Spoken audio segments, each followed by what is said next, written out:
puede haber un Sinaí si no sale un pueblo de Egipto. No puede haber un pacto en el Sinaí si el pueblo no sale, no deja a su antiguo dueño. Hoy vamos a hablar un poquito de por qué Dios le dice a Moisés: dile a Faraón que deje ir a mi pueblo. ¿Por qué quiero tocar este tema? Porque durante mucho tiempo yo me hice esa pregunta: ¿por qué por qué leemos las Escrituras y de alguna manera pudiéramos decir que Dios le está pidiendo permiso a Faraón? Así lo podemos interpretar. Pareciera que Dios le estuviera pidiendo permiso a Faraón de que dejara salir a su pueblo. O sea, tú no le pides permiso a alguien para que te dé lo que es tuyo. ¿O sí? Si tú vas al mercado, tú pagas por algo, tú no le dices a la persona que está allí: por favor, déjame sacar los productos para llevarlos a mi casa. Sencillamente tú pagas, recoges tu bolsa y te vas.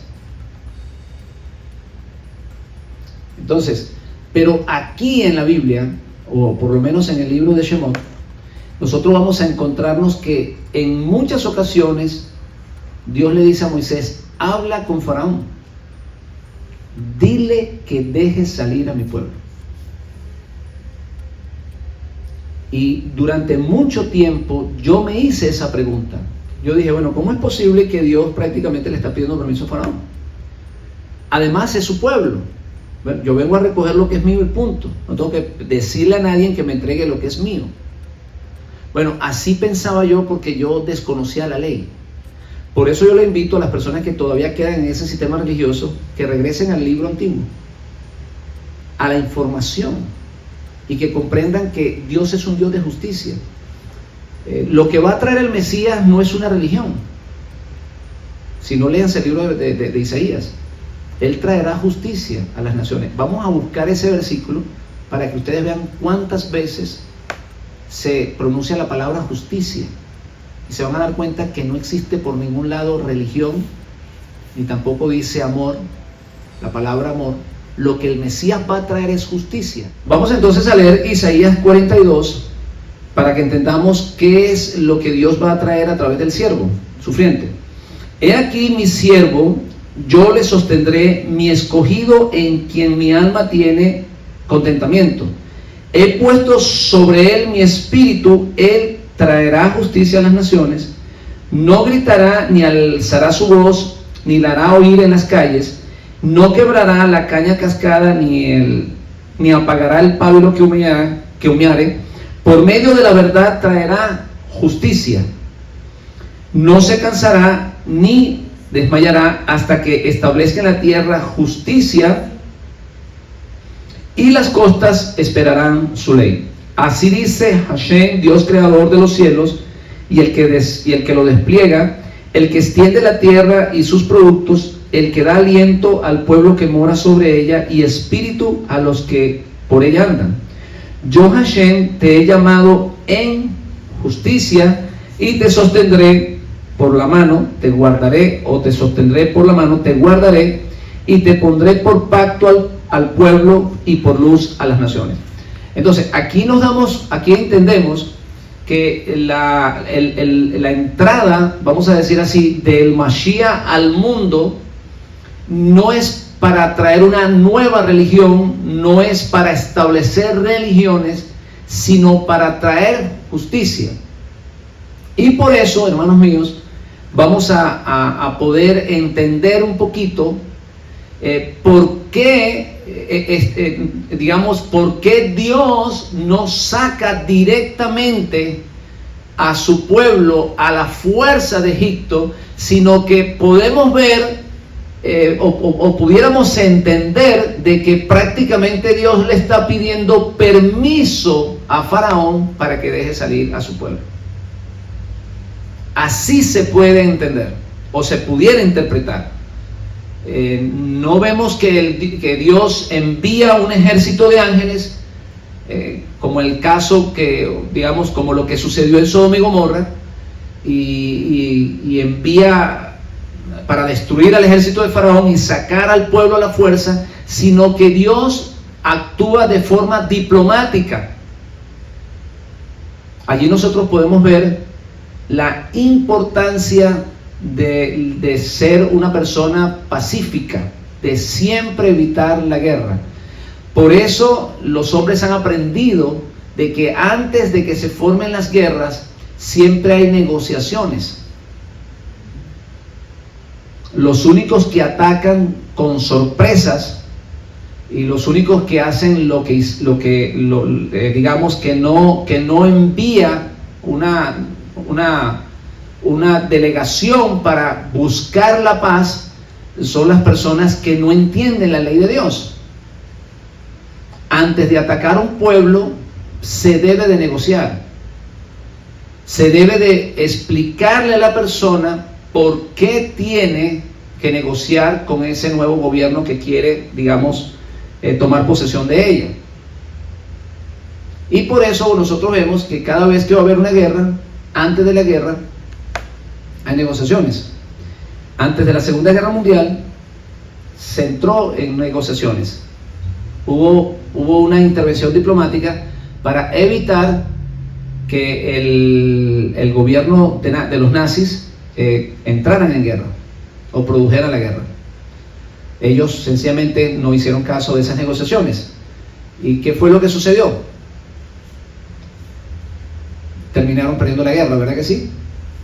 Ellos la iniciaron, se envió diplomáticos para tratar de mantener los países en paz. Ellos rechazaron las negociaciones y por lo tanto vino la desgracia no solamente para Alemania, sino para muchas personas en el mundo. Estaba yo viendo el documental de la Guerra de los 6 días. En la Guerra de los 6 días, el presidente de Egipto es el líder de la región en ese momento, y él es el que invita, o de alguna manera se siente con la oportunidad de retar a Israel, y le va a cerrar digamos, la salida al mar, y lo hace. Y cuando lo hace, se envían, digamos, diplomáticos a Egipto de las Naciones Unidas, tratando de evitar la guerra. O sea que se le dio la oportunidad de retirar, digamos, la acción que había hecho. En ese momento él hubiese quedado perfectamente bien. Sencillamente él le podía haber dicho a los diplomáticos: efectivamente no queremos guerra, vamos a darle la oportunidad a Israel que siga usando el mar y que tenga salida al mar, y podían haber quedado perfectamente bien. Pero él ignoró la acción diplomática, recibió a los diplomáticos y los despidió, y él continuó con su proyecto. Y ya nosotros conocemos la historia de que Egipto y sus aliados quedaron totalmente humillados en tan solo 6 días. Y no solamente eso, sino que con la acción del presidente de Egipto, Israel terminó recuperando territorio que no se le había dado en el acuerdo del 45. O sea, ellos tomaron posesión de territorios importantes, tomaron los altos del Golán, y además de eso tomaron la parte de Jerusalén que no tenían.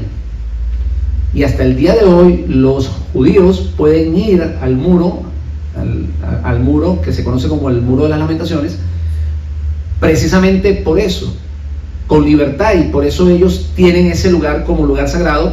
Y eso es consecuencia de la Guerra de los 6 días, que el mismo presidente de Egipto podía haber evitado y no lo hizo. Entonces, en el libro de Éxodo sucede exactamente lo mismo. Moisés es un diplomático. Moisés es un diplomático. Y fíjese que Dios le envía un diplomático que entiende su lenguaje y que entiende su manera de pensar. ¿Por qué? Porque Moisés vivió en Egipto, fue criado bajo las costumbres egipcias y aprendió la ciencia de los egipcios. Eso lo dicen las escrituras. Él tenía conocimiento de los egipcios, de lo que ellos conocían. Entonces, ¿qué mejor que Moisés para decirles, ¿verdad? Para hablarles diplomáticamente, mira, es necesario que el pueblo salga de acá. Tienen que dejarlo libre. Ya lo oprimieron suficiente, ya le sacaron el provecho que tenían que sacarle, y por lo tanto ya es hora de que lo suelten. Vamos a aplicarlo a esta, digamos, a esta época. Vamos a trasladarnos a esta época. Vamos a hablarlos con los ejemplos que podemos utilizar en esta época. Hoy en día hay diplomáticos que les están diciendo a los pastores: es necesario que ustedes suelten al pueblo que tienen encarcelado en las iglesias. De una manera diplomática Dios lo está haciendo. ¿Y cómo lo está haciendo? A través de embajadores que un día estuvieron precisamente allí, que conocen el sistema religioso. O sea, hoy en día hay Moiséses, si se puede decir así, que están diciéndole a sus antiguos compañeros: es necesario que el pueblo, que dejes salir al pueblo. Y lo estamos haciendo de una manera diplomática. Estamos utilizando la diplomacia. No queremos que venga una desgracia sobre ti. Estamos tratando de evitar la muerte de tus primogénitos. En otras palabras, estamos tratando de que tu descendencia no desaparezca. Si tú obedeces la voz de Dios, tú vas a dejar a salir el pueblo y vas a quedar como héroe, como un hombre que logró la paz. No vas a quedar mal, no vas a quedar derrotado. Vas a formar parte de la historia y tu descendencia te va a admirar, porque tú le vas a dar vida a tu descendencia.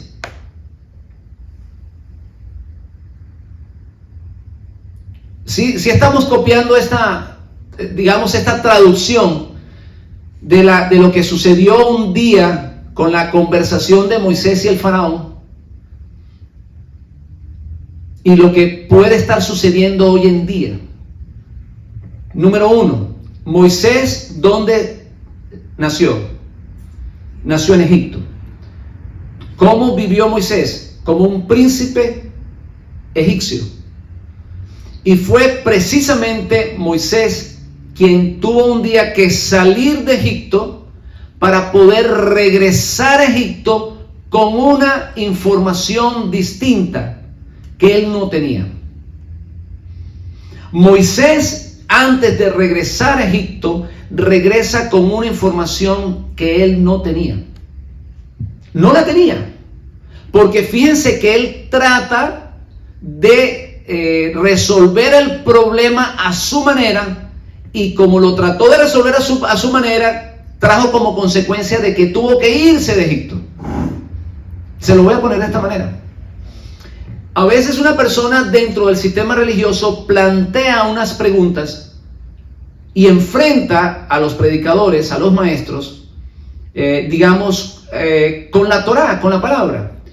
Y ellos sencillamente, ellos sencillamente no lo van a aceptar, y como consecuencia de eso, ¿qué sucede? Te expulsan de allí. Lo que sucedió con Moisés. Moisés trató de hacer las cosas a su manera, y como consecuencia tuvo que huir de Egipto porque Faraón lo iba a perseguir. Estaba buscando la cabeza de él, entonces tuvo que huir. De la misma manera, nosotros no podemos quedarnos allá.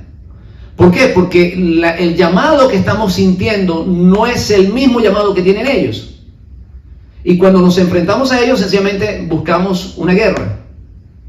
Y por lógica, ellos son más poderosos que nosotros, porque ellos son los líderes. Entonces, ¿qué van a hacer? Nos van a expulsar de allá. Y vamos a quedar nosotros como fugitivos, como traidores, que en algún momento decidimos no solamente irnos de allá, sino que además de eso tratamos de sacar personas de allá. Entonces nos pasa exactamente lo de Moisés. Nos toca salir de allá Salimos prácticamente con enemistad como salió Moisés y nos encontramos en el desierto, y en el desierto Dios comienza a hablarnos. ¿Por qué digo yo que nos encontramos en el desierto? Porque el creyente que sale del sistema religioso en la cual nosotros crecimos, cuando sale prácticamente se queda solo. Ni nos quieren en un campamento, ni nos quieren tampoco los hermanos mayores. Entonces, ¿nos quedamos en el desierto, sí o no? Nos pasa exactamente lo mismo. Entonces, en el desierto, Dios nos capacita. Lo primero que hace en el desierto Dios es entregarnos la Torá, porque no la teníamos. Entonces nos entrega la Torá, nos entrega el pacto.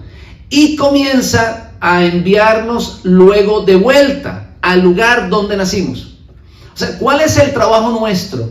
¿Cuál es el trabajo de las personas que un día estuvimos allá? Si no es precisamente el mismo trabajo de Moisés. Moisés estuvo en Egipto, le tocó salir de Egipto por la fuerza, lo botaron, vamos a decirlo de esa manera, o él prácticamente tuvo que irse, y luego en el desierto Dios lo llama para que regrese. Y fíjense cómo Dios habla con él y lo hace de una manera diplomática, o sea, que actúe diplomáticamente. Entra donde Faraón, toca su puerta y dile que Dios le está pidiendo que deje salir al pueblo. Está usando la diplomacia. Exactamente lo mismo que nos está aconteciendo a nosotros. Nosotros le estamos diciendo a los líderes de las iglesias donde un día estuvimos que es necesario que dejen salir al pueblo de Dios de allí. Ya lo esclavizaron bastante, ya sacaron provecho de él, ya muchos pastores se han hecho ricos, han comprado yates, han comprado aviones, han sacado bastante provecho de ese pueblo. En otras palabras, Dios ya ha dicho, es suficiente, ya te enriqueciste, ahora por favor deja salir a mi pueblo. Estamos actuando como mediadores, como diplomáticos. Eso es nuestro trabajo. Nuestro trabajo es decirle a los líderes de las religiones que es necesario que suelten al pueblo de Dios que tienen encarcelado allí. ¿Y por qué es necesario? Porque si no lo hacen, entonces vendrá la muerte de sus primogénitos. Y ya explicamos antes aquí que la muerte de los primogénitos, ¿qué cosa es? ¿La muerte de qué? De su descendencia. En otras palabras, no vas a tener descendencia. No vas a poder entrar a la tierra prometida. Tú te estás cortando el futuro si no dejas salir al pueblo. Y ya nosotros conocemos la historia. Entonces, primero vemos que Dios actúa de una manera diplomática, porque Él quiere evitar sangre.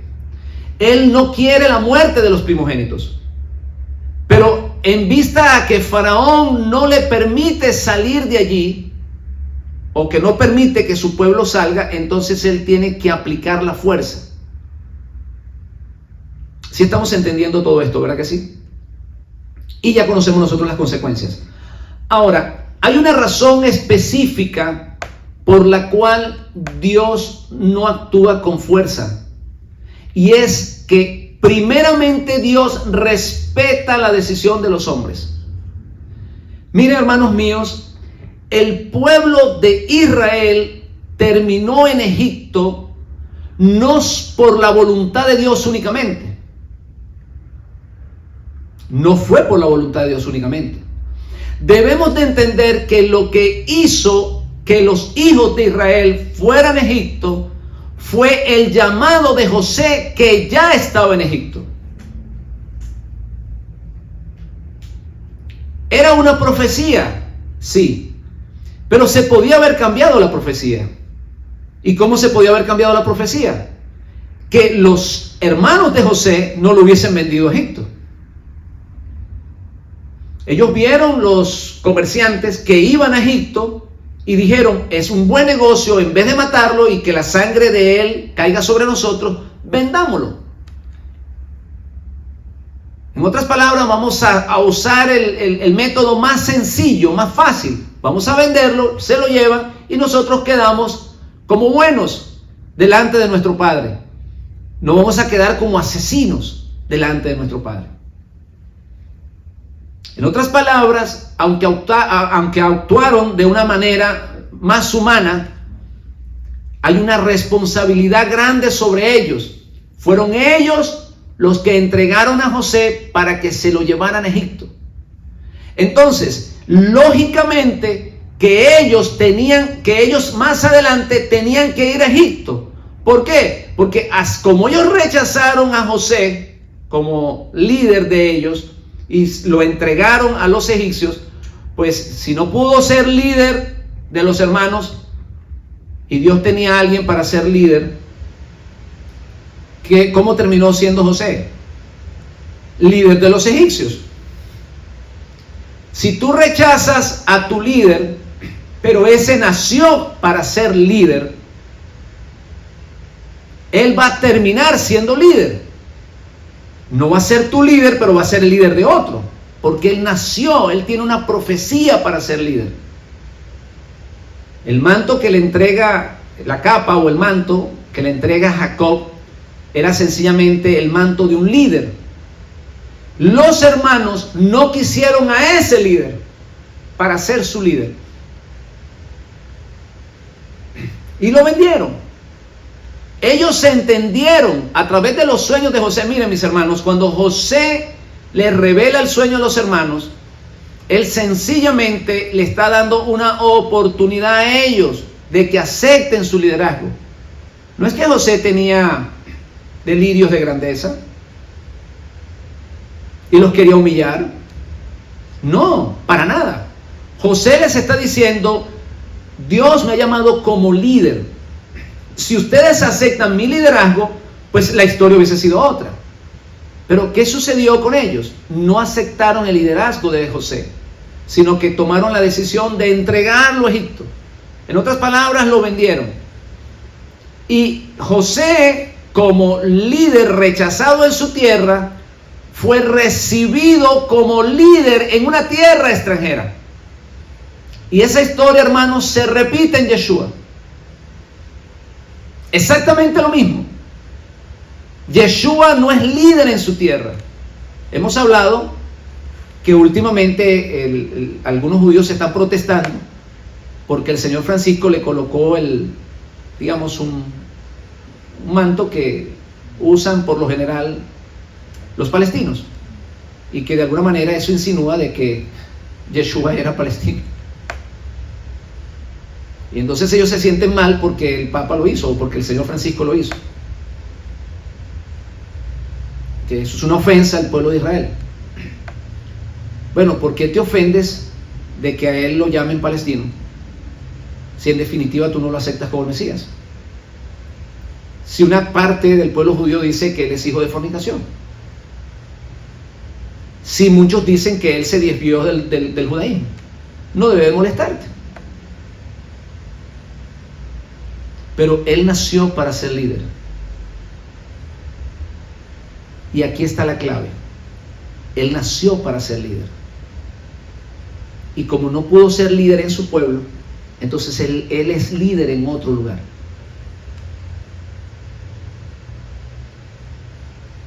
Entonces, los hijos de Israel entran en Egipto porque ellos vendieron a José para que llegara a Egipto. Y es por eso que Dios le da permiso a Jacob a que regrese a Egipto, o a que entre a Egipto, perdón.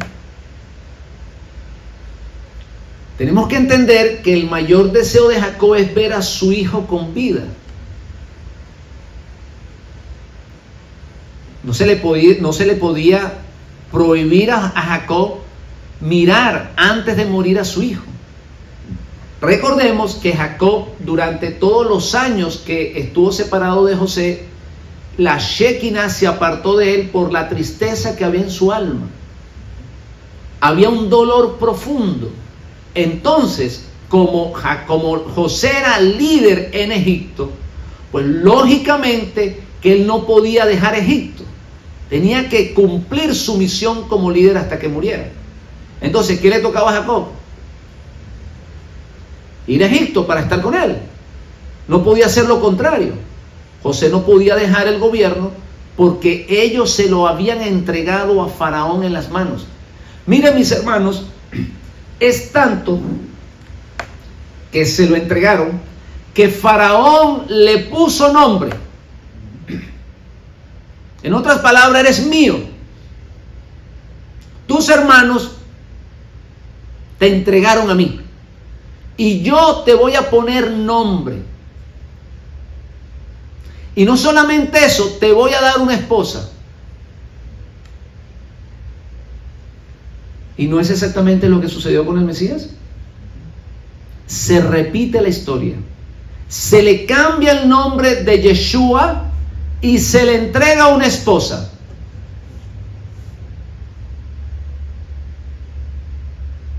Entonces, en otras palabras, fue decisión de los hermanos de José entregarle su líder a Faraón en las manos.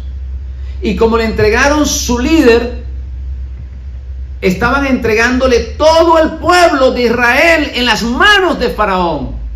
¿Estamos entendiendo lo que está sucediendo acá? Esto es realmente profundo. Y si ustedes no entienden esto, es porque no entienden la justicia de Dios. Dios no sobrepasa por la justicia porque Él es justicia por sí mismo. Él no puede ir en contra de la justicia. Y Él sabe que Israel se vendió entregando a José al faraón. En otras palabras, se lo sirvieron en bandeja de plata. Se lo entregaron. Haz con él lo que quieras.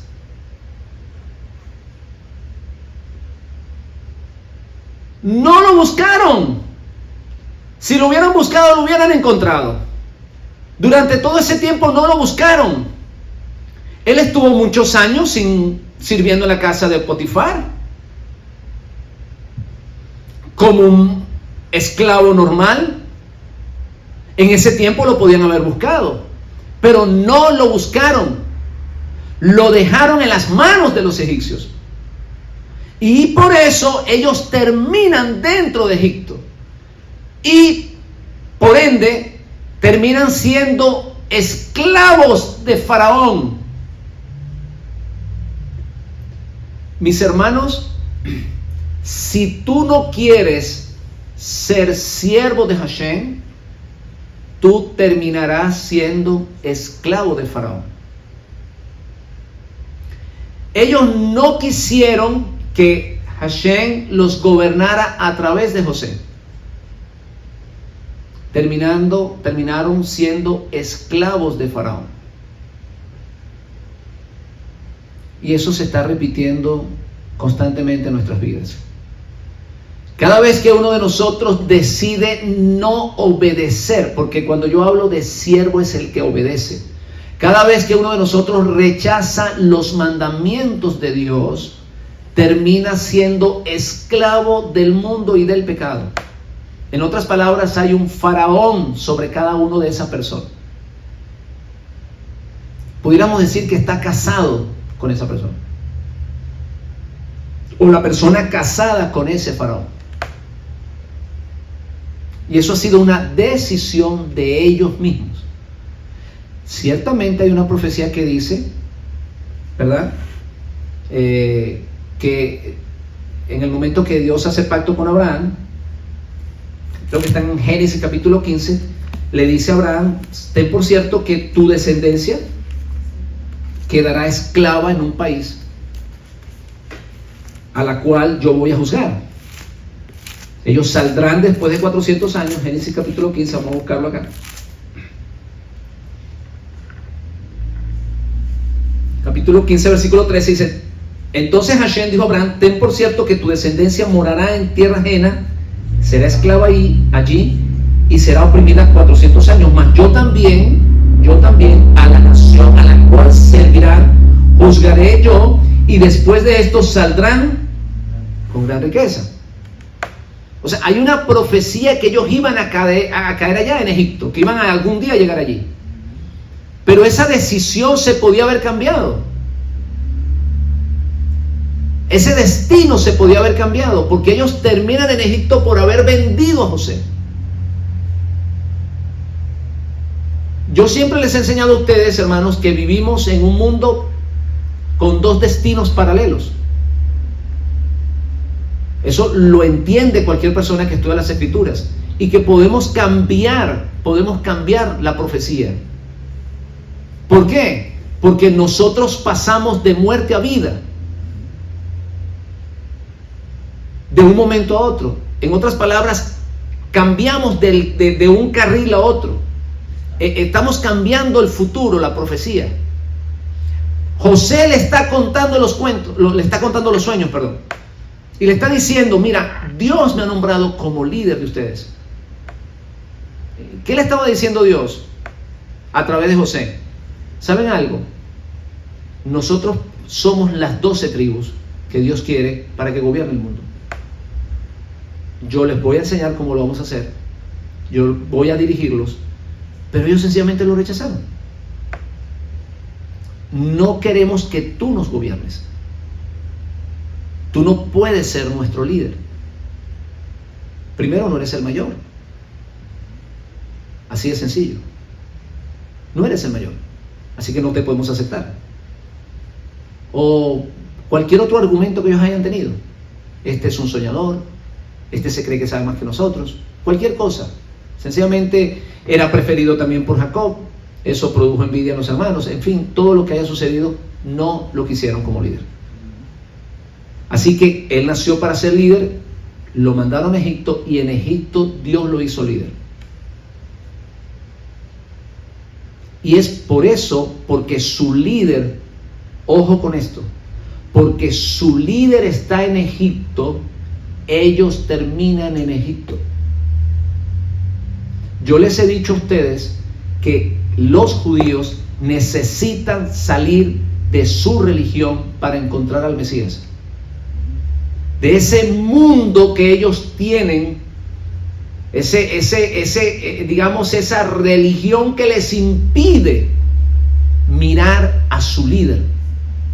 En otras palabras, ellos tienen que rechazar las enseñanzas de sus maestros y abrazar la enseñanza del judío Yeshua, que tiene la voz de Dios en sus labios.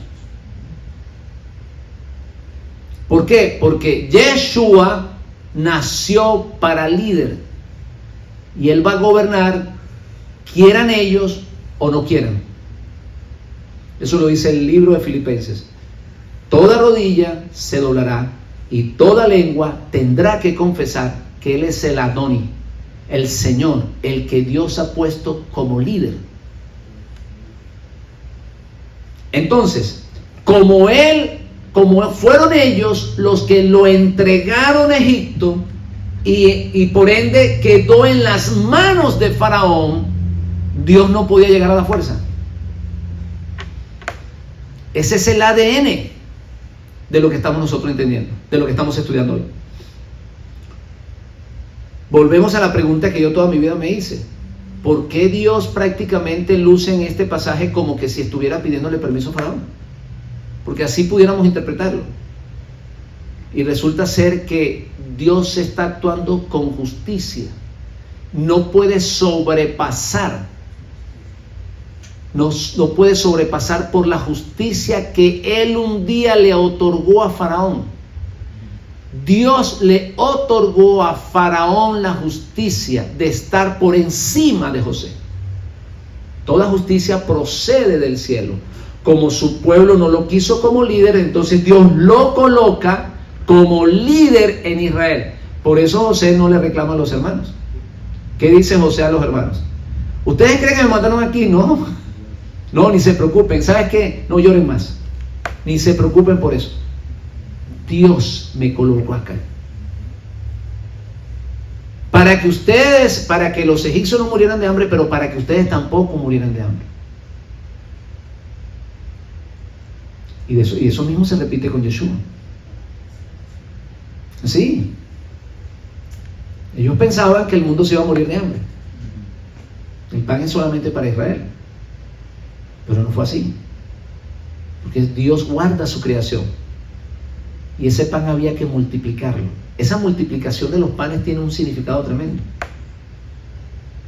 Él viene a entregarle pan al que no tenía.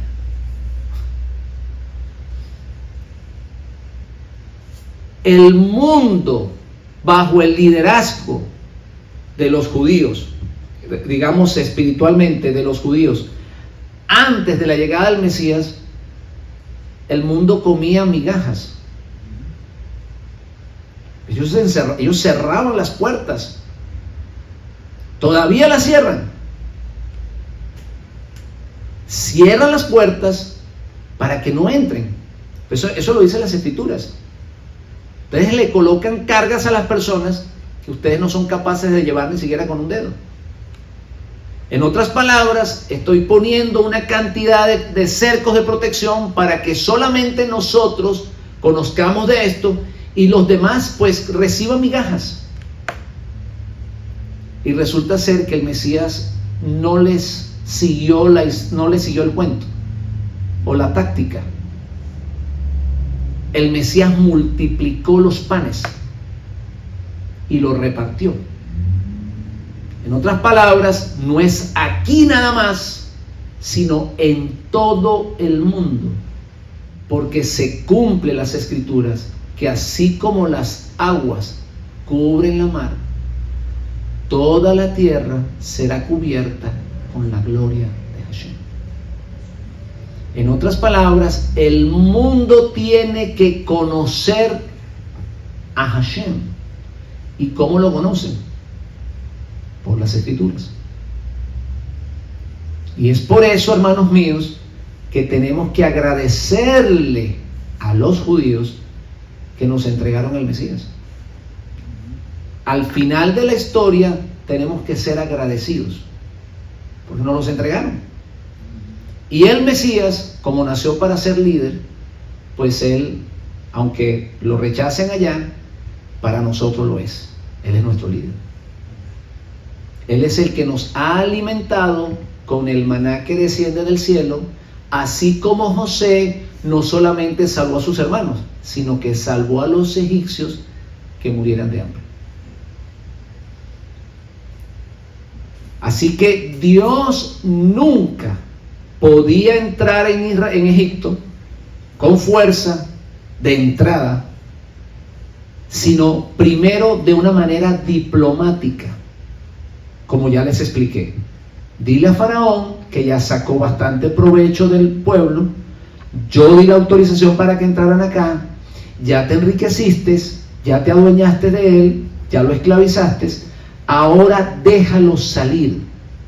En otras palabras, ya él cumplió con su misión.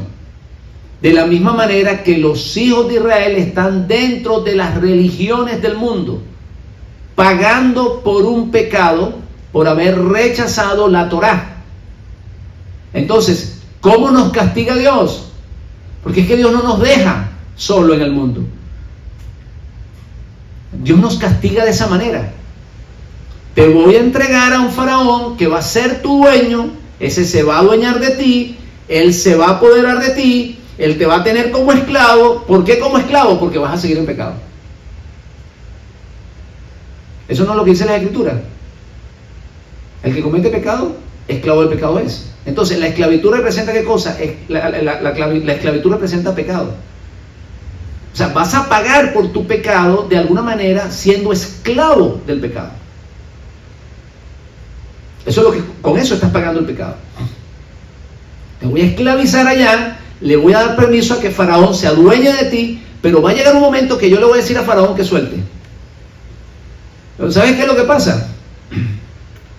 ¿Sabes qué es lo que pasa? Faraón se le olvidó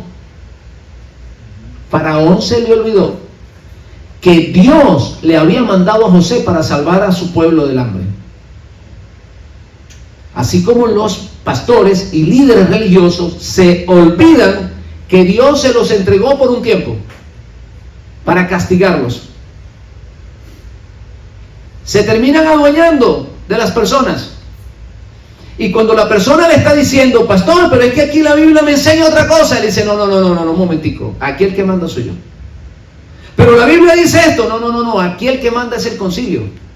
La otra vez yo estaba oyendo de un cura decir que los católicos tienen más potestad sobre que los cristianos, porque los cristianos usan solamente la Biblia, mientras que ellos usan la Biblia y usan el catecismo, y por lo tanto tienen más autoridad que los cristianos por eso.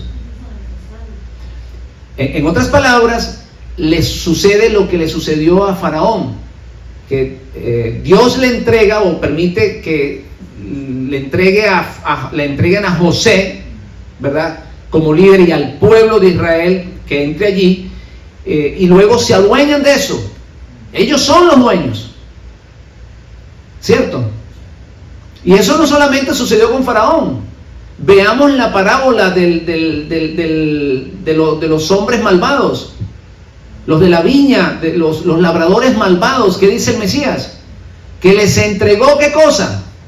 Una viña para que la cuidaran, que tenían que rendir cuentas de ser los empleados de la viña, y tenían que entregarle los frutos de la viña que le correspondían al dueño.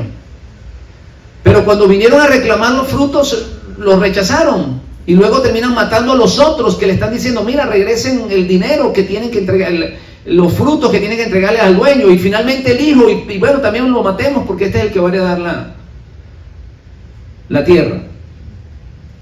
Y a los religiosos les pasa eso.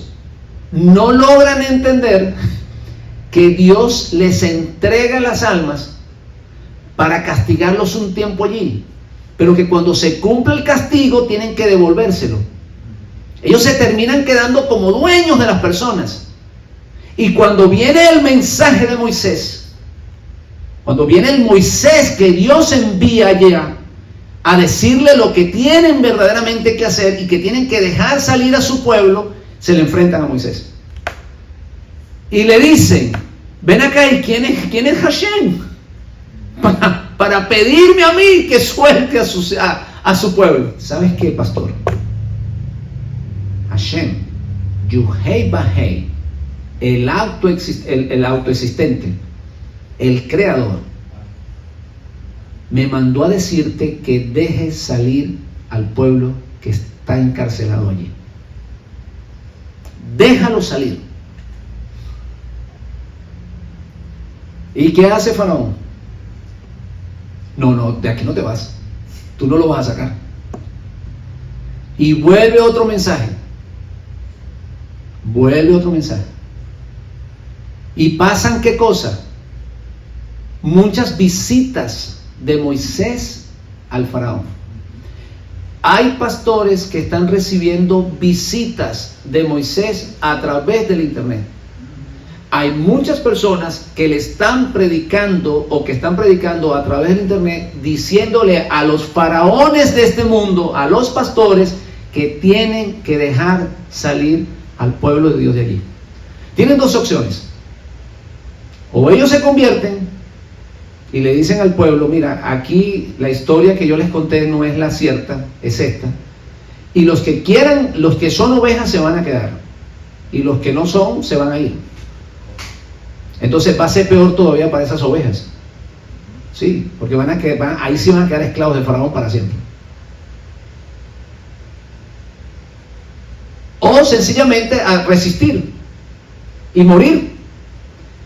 Cuando ellos vean que sus primogénitos mueren, entonces se van a dar cuenta de que cometieron un gran error. Y cuando hablamos de la muerte de los primogénitos, estamos hablando precisamente de eso, de que su descendencia no va a recibir la tierra, no van a entrar en el reino de los cielos. Entonces, hermanos míos, concluimos de esta manera. Dios actuó de una manera diplomática. Envió a un diplomático con su mismo lenguaje. Moisés hablaba el mismo lenguaje del faraón. Moisés conocía la cultura egipcia. Moisés nació y se crió allí en el pueblo de Egipto para ser el mejor mediador para decirle a Faraón que dejara salir a su pueblo. De la misma manera que nosotros, que estuvimos un día allá, que nacimos allá dimos nuestros primeros pasitos, ¿verdad que sí? Allá nos criamos dentro de los faraones, dentro de los palacios de los faraones, estamos dentro de las iglesias cristianas, dentro de todos esos palacios vivimos, crecimos allá, pero un día que sentimos el deseo de ser, digamos, de pertenecer al pueblo de Dios, comenzamos a tener problemas, así como Moisés tuvo problemas con los egipcios que estaban maltratando a su pueblo. Nos tocó salir de allá y en el desierto nos entrega Dios la ley y nos entrega autoridad para decirles a ellos: tienen que dejar salir al pueblo de Dios de allí. Y si no lo dejas salir, recuérdate que van a venir plagas. Y si después de algunas plagas no lo dejas salir, entonces finalmente va a haber la muerte de tu primogénito. Hermanos, esto es duro, porque esta enseñanza no se predica allá afuera. No puedes ser pueblo de Dios si no sales de Egipto. Dios no te va a entregar la Torá en Egipto. ¿Por qué? Porque en Egipto está un faraón que no te puede entregar la Torá. ¿Sabes por qué? Porque la Torá es para los libres y él te quiere esclavo. ¿Estamos entendiendo esto? Andaré en libertad. ¿Por qué? Porque buscaré tu ley. La Torá es para los libres. Si tú eres esclavo, no te la van a entregar. Por eso es que el que está en el sistema religioso que ofrece el mundo, lo primero que hace es prohibirte la ley, porque la ley te entrega libertad. Y como a ellos no les interesa que seas libre, ellos te quieren tener dentro de las iglesias, oyendo las enseñanzas de los hombres para sacarte el diezmo, para sacarte las ofrendas, para que seas esclavo del sistema y para que los pastores y los líderes vivan como reyes. En otras palabras, para esclavizarte y sacar provecho de ti. A ellos no les interesa que salgas de allí. Este mensaje, hermanos, tiene que llegar a los pastores para que reflexionen. Pastores que se están enriqueciendo con las ovejas. Hay muchos pastores buenos que quizás no conocen el mensaje, que quizás lo hacen de buena intención, pero que entre comillas eso no, aunque lo haga de buena intención, eso no lo justifica. Porque no vas a ser justificado por ignorancia. Delante de Dios uno no se justifica por ignorancia.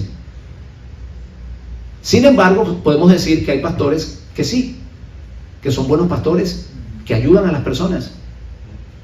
Pero así como hay buenos pastores, hay muchos faraones allá afuera que se están enriqueciendo y que no quieren soltar el poder. ¿Y saben por qué, hermanos? Les voy a explicar por qué. Unos, porque son ambiciosos. Son ambiciosos del dinero y quieren tener dinero y poder. Y otros porque son orgullosos de la religión que tienen. Porque ellos, al reconocer, a dejar salir al pueblo, tienen que reconocer que su liderazgo no es, o que la enseñanza que ellos le dieron no era la correcta. Y prefieren morirse, y prefieren dejar morir a sus primogénitos antes de reconocer que lo que ellos enseñaron estuvo equivocado. Déjeme decirle que a este servidor un día le tocó hacer eso. A su congregación le tocó decirle: estuve equivocado. Perdónenme porque les enseñé lo que les enseñé por ignorancia. Y yo lo digo, hermanos, con tranquilidad, con paz.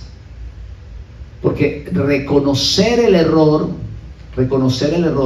es lo que te lleva a la superación. Si tú no reconoces el error, vas a seguir equivocado toda tu vida. Pero si reconoces el error, tienes el primer paso para la rectificación. Así que, hermanos, esto no se trata de orgullo. El orgullo no te va a llevar a nada. Reconoce que aunque tengas 30, 40 años enseñando una doctrina equivocada, tienes todo el derecho de decirle al pueblo que te perdone, que te disculpe. Sé como aquel hombre que dijo, pues si le he robado algo a alguien, se lo devuelvo, cuadriplicado. Y la mitad de mis bienes se lo entrego a los pobres. Eso es un verdadero arrepentimiento. Te enseñé lo que pensé que era correcto. Me equivoqué. Permíteme ahora, por favor, enseñarte lo que es correcto.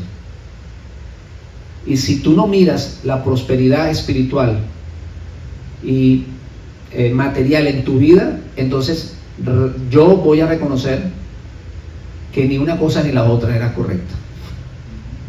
Porque ya tuve el valor de reconocer, ya tengo el valor de reconocer que lo hice correctamente. Entonces, hermanos, Dios no va a sacar al pueblo de Egipto a la fuerza. Dios lo primero que hace es envía diplomáticos a decirle a los pastores, a los ministros, suelten al pueblo de Dios de allí. Déjenlo que regresen, que salgan de allí para que abracen la Torá. Los estoy esperando para que se casen conmigo en el Sinaí, para que abracen mi pacto, para que sean mi pueblo. Eso es lo primero que hace Dios. Si no obedecen, entonces comienza el proceso de las pruebas. Y ya finalmente lo que nosotros no queremos que suceda, la muerte de los primogénitos. ¿Y por qué lo hace Dios? Porque Dios lo permitió. Los hijos de Israel entregaron a José. Los hijos de Israel tuvieron que ir a Egipto. Fue decisión de ellos. Jacob quería ir a ver a su hijo. Y Dios complació a Jacob. Antes de que mueras, vas a ver a tu hijo. Y como él nació para líder, y aquí no quisieron que él fuera líder, lo vas a ver liderando otro pueblo. Pero lo vas a ver liderando. Y lo complació. Y por eso permitió que Israel terminara en Egipto. En otras palabras, se lo colocó allí. Dio la aprobación para ir, para que fuera en Egipto. Y por esa razón, Dios nunca podía actuar con violencia, sino que primeramente tenía que decirle a Faraón que lo soltara. Y el Midrash termina diciendo estas palabras. El Midrash dice que cuando Faraón vio la muerte de los primogénitos, él mismo, fíjense esto, él mismo salió de su palacio y comenzó a gritarle a los hebreos, váyanse, váyanse. Y cuando eso lo hizo él, fue cuando los hebreos tomaron la decisión de irse.